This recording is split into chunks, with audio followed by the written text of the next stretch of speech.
அப்ப ஆண்டவர் பாத்தீங்கன்னா இந்த உலகத்துல யாரு தன்னை அதாவது அவன் நேசிக்கிறவன் தான். அவன் உயிர் பயம் காரணமாக மறுதலித்தான்.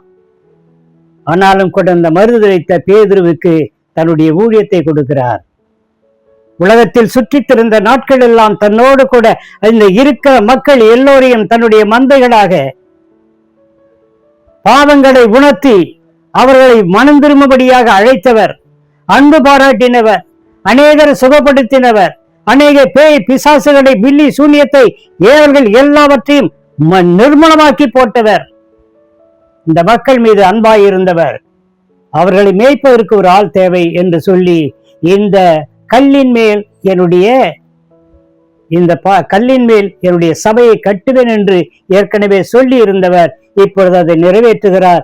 இங்கே பேதுருவினிடத்திலே பார்க்கிறார். 3 தடவை அவனை கேட்கிறார், நேசிக்கிறாயா நேசிக்கிறாயா நேசிக்கிறாயா என்று கேட்டு 3 தடவை ஆட்டுக்குட்டியை மேய்ப்பாயாக, என்னுடைய ஆடுகளை மேய்ப்பாயாக, என்னுடைய ஆடுகளை மேய்ப்பாயாக என்று சொல்லி அந்த போதக ஊழியத்தை, அந்த ஷெப்பர்ட், அந்த மேய்ப்பன் ஊழியத்தை பேதுருவினிடத்தை கொடுக்கிறார். இது எவ்வளவு பெரிய ஸ்லாக்கியம் அருமையானவர்களே! அது மாத்திரமா பாருங்க, அப்போ பாருங்க, நாம விழுந்துட்டோம் இருந்தோம்னா நமக்கு மன்னிப்பே கிடையாது. நாம என்ன பண்ணுவோம், இப்ப பாத்தீங்கன்னா ஒரு குடிக்கிறவன் கொஞ்சம் குடிக்கிறான் அப்படின்னு சொன்னா, நான் விழுந்துட்டேன், நான் குடிக்கிறேன், அதனால சர்ச்சுக்கு போக முடியல, நான் பீடி பிடிக்கிறேன் அதனால சர்ச்சுக்கு போக முடியல, நான் சினிமாவுக்கு போறேன் சர்ச்சுக்கு போக முடியல அப்படின்னா, நீ என்னன்னா மனம் திரும்பணும்.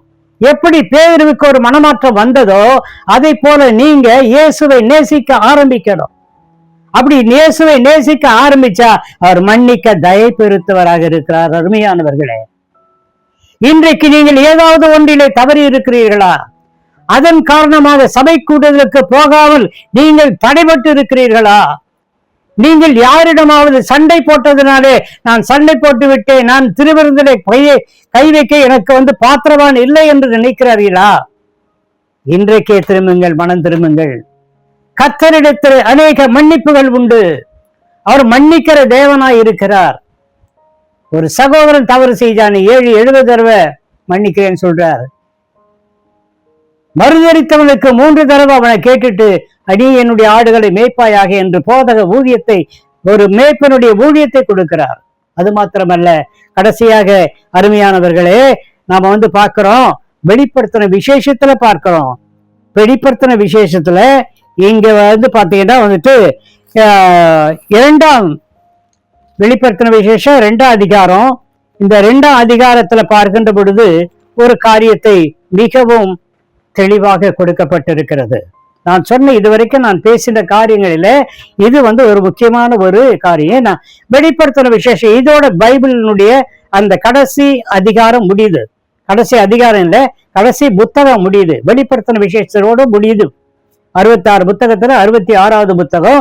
இதுல 2வது அதிகாரத்துல பார்க்கும்போது என்ன நடக்குதுன்னா, எபேசு சபையின் தூதனுக்கு நீ எழுத வேண்டியது என்னவென்றால், யோவானுக்கு சொல்றாரு, 7 நட்சத்திரங்களை தம்முடைய வலது கரத்திலே ஏந்தி கொண்டு 7 பொன் குத்து விளக்குகள் மத்தியிலே உலாவி கொண்டிருக்கிறவர் சொல்லுகிறதாவது, உன் கிரியைகளையும் உன் பிரயாசத்தையும் உன் பொறுமையையும் நீ பொல்லாதவளை சகிக்க கூடாமல் இருக்கிறதையும் அப்போஸ்தலர் அல்லாதவர்கள் தங்களை அப்போஸ்தலர் என்று சொல்லுகிறதை நீ சோதித்து அவர்களை பொய்யர் என்று கண்டுபிடித்ததையும் கண்டறிந்ததையும்.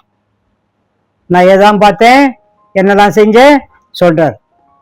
உங்களை பார்த்து சொல்றார், என்ன பார்த்து சொல்றார், உன் கிரியைகளை, உன் பிரயாசத்தை, உன் பொறுமையை, உன் பொல்லாதவர்களை சகிக்க கூடாமல் இருந்ததை, அப்போஸ்தலர் அல்லாதவர்களை தங்களை அப்போஸ்தலர் என்று சொல்லுகிறதை நீ சோதித்து அவர்களை பொய்யர் என்று கண்டுபிடித்ததை, நீ சகித்து கொண்டிருந்ததையும் பொறுமையாய் இருந்ததையும், என் நாமத்தின் நிமித்தம் இழைப்படையாமல் பிரயாசப்பட்டதையும் நான் இருந்தேன். நீ இவ்வளவு பிரயாசப்பட்டவா?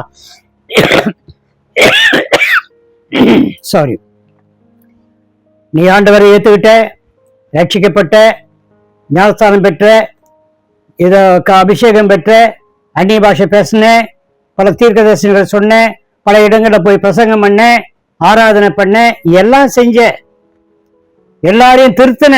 எவன் தப்பு பண்றானோ அப்போஸ்தலனா இருந்தா கூட அவனை கூட திருத்தின. Right, okay. ஆனால் என்ன நீ ஆதியிலே கொண்டிருந்த அன்பை விட்டாய் என்று உன் பேரில் எனக்கு ஒரு குறை உண்டு. நீ ஆதியில அப்ப இருந்ததப்பா, நீ ரட்சிக்கப்பட்ட நாட்கள்ல நீ செஞ்ச அந்த ஒரு சர்வீஸ் மினிஸ்ட்ரி, அந்த ஒரு வைராக்கியம், பக்தி வைராக்கியம் நீ இடையில விட்டுட்டியே, அதுதான் எனக்கு வருத்தமா இருக்குது. அதுல ஒரு குறை உண்டு. ஆகையால் அதனால இப்ப ஆண்டவர் ஒரு மன்னிப்பு எது கொடுக்கிறார், ஒரு வாய்ப்பு கொடுக்கிறார். நீ இன்ன நிலைமையில் விழுந்தாய் என்பதை நினைத்து, எங்க விழுந்தன்றதை பார்த்து நினைத்து மனம் திரும்பி ஆதியில் செய்த கிரியைகளை செய்வாயாக. நீ எங்க விழுந்தையோ, என்ன தவறு பண்ணியோ, எந்த இடத்துல அந்த தவறு நடந்ததோ அந்த தவறை விட்டுட்டு மனம் திரும்புவாயானால் என்ன பண்ணுவேன், நான் சேர்த்துக்குவேன். இல்லாவிட்டால் நான் சீக்கிரமாய் உன்னிடத்தில் நீ மனம் திரும்பாத பட்சத்திலே உன் விளக்கு தண்டை அதனிடத்திலிருந்து நீக்கி விடுவேன். அருமையானவர்களே, நம்ம மன்னிக்க சித்தம் கொண்டிருக்கிறார். என்ன இடத்துல என்ன தவறு பண்ணோம்? குடிச்சியா, குடியை விடு. சினிமாவுக்கு போனியா, சினிமா விடு. சிகரெட் பிடிச்சியா, சிகரெட் விடு. விபச்சாரத்துல போனியா, விபச்சாரத்தை விடு. கொலைபாதகனா இருந்தியா, அந்த அந்த கத்தியை தொடாத, அவன் அடிக்கத்தை விடாத, அந்த மூர்க்கத்தனத்தை விடு, எல்லாத்தையும் விடு. எல்லாத்தையும் விட்டதுக்கு அப்புறம் பாத்தீங்கன்னா நீ என்னிடத்துல வரலாம். ஒருவேளை நீ மனம் திரும்பல அப்படின்னு சொன்னா என்ன பண்ணுவேன், உன்னுடைய விளக்கு தண்டை எடுத்து போட்டுருவேன். என்ன விளக்கு தண்டு? விளக்கு தண்டு என்பது ஆதியிலே கர்த்தரை நாம் தேடும் போது அவரிடத்திலே நம்முடைய பாவங்களை எல்லாம் அறிக்கை செய்து பெற்றுக்கொண்ட அந்த ரட்சிப்பு என்கிற பாத்திரம், அதை நான் விளக்கி போட்டுருவேன். ரட்சிப்பு இல்லைன்னா பரலோக ராஜ்யம் கிடையாது. அந்த ரட்சிப்பை எடுத்துட்டார்னா போதும். விளக்கு தண்டை நம்ம கிட்ட எடுத்துட்டார்னா, ரட்சிப்பை தூக்கி போட்டார்னா நம்ம பரலோக ராஜ்யத்தை பத்தி சிந்திக்கவே முடியாது. நமக்கு எங்க போகும்? அந்த பாழும் அந்த நரகத்துல, அந்த அக்கி சூளையில தான் நம்ம போய் விடணும். அருமையானவர்களே, இதை பயமுறுத்துவதற்காக சொல்லவில்லை. இந்த வேதத்தில் உள்ள காரியங்களை சொல்லி நீங்கள் விழுந்திருந்தால், விழுந்த நிலையிலே இருந்தால் எழுந்திருங்கள். கர்த்தர் அநேக காரியங்களை சொல்லி உங்களை எழும்படியாக சொல்லுகிறார். மீண்டும் நீங்க பழைய நிலைக்கு திரும்பணும், அந்த ரட்சிப்பு நிலைக்கு நீங்க வரணும்னு இது பண்றாரு. மற்றபடி நீங்க விழுந்துட்டோம், இனிமே நான் சபைக்கு போக மாட்டேன், நான் பைபிள் எடுக்க மாட்டேன், நான் கர்த்தரை பத்தி பேச மாட்டேன், நான் எங்க வேணா போவேன், எங்க வேணா வருவேன்னு சொல்லிட்டு அப்படி இருக்காதீங்க. எந்த இடத்துல வண்டியோ என்ன தவறு பண்ணியோ அந்த தவறை எல்லாவற்றையும் விட்டு நீ கர்த்தரிடத்திலே திரும்பு. கர்த்தர் உண்மையில் மகிழ்ச்சியா இருப்பார், கர்த்தர் உண்மையில் கிருபையா இருப்பார், கர்த்தர் உனக்காக இறங்குவார், கர்த்தர் உன்னை பரலோக ராஜ்யத்திலே சேர்த்துக் கொள்வார். ஹல்லேலூயா. God bless you all.